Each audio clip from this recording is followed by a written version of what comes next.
Good morning, gentlemen. Today, I, Amber Raj, would be talking about the India-Pakistan relationship. So, over the past few years, or over the past few decades, we have seen that both these nations have had a strained relationship.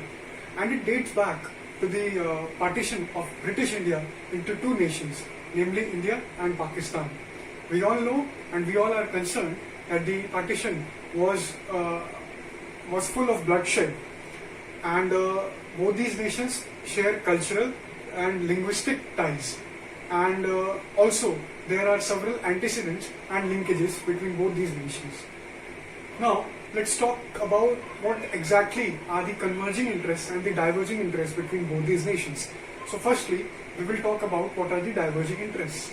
So cross-border terrorism, water sharing, illegal trafficking, illegal drug trafficking, and most importantly Kashmir issue are some of the reasons that have impacted both these relationships.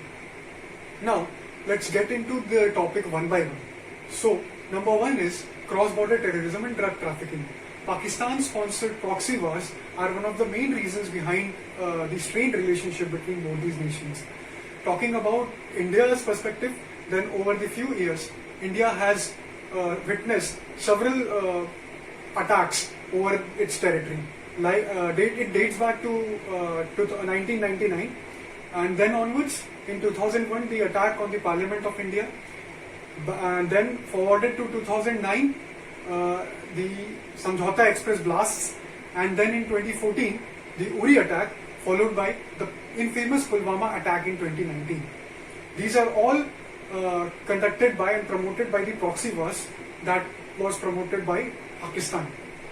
And then moving on to other issues like sharing of river water. So both these nations, we can say, constrain each other from sharing of the Indus River water.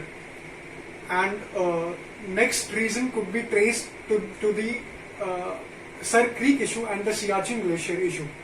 So Pakistan wants that India should withdraw their troops from the Siachen Glacier.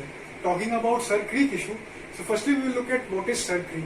So Sar Creek is a 60-kilometer estuary in the Run of Kutch, which is divided by two of the states, Gujarat from India and Sindh province in Pakistan. And the boundary line is the main cause of concern for the conflict in the Sar Creek issue.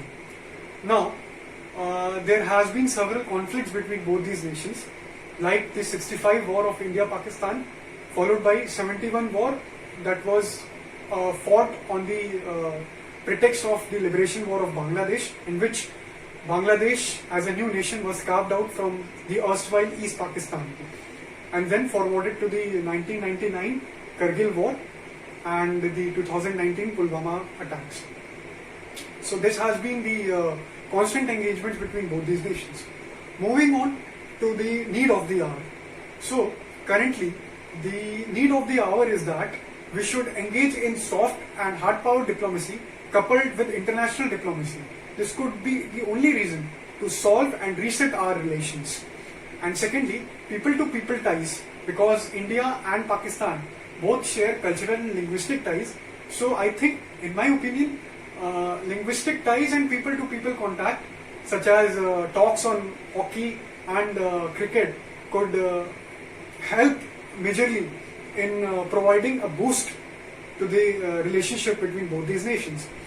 And also we should focus, that is, both these nations should focus on other issues like education, poverty, unemployment, etc., so that they could boost both of these economies, that is, both of their personal economies.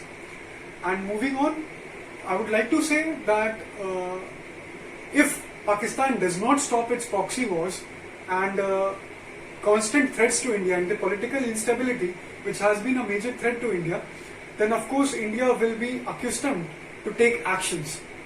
But I am quite hopeful that over the years diplomacy will turn out to be fruitful and both these nations will share good relationship amongst others and normalcy will be restored. Thank you.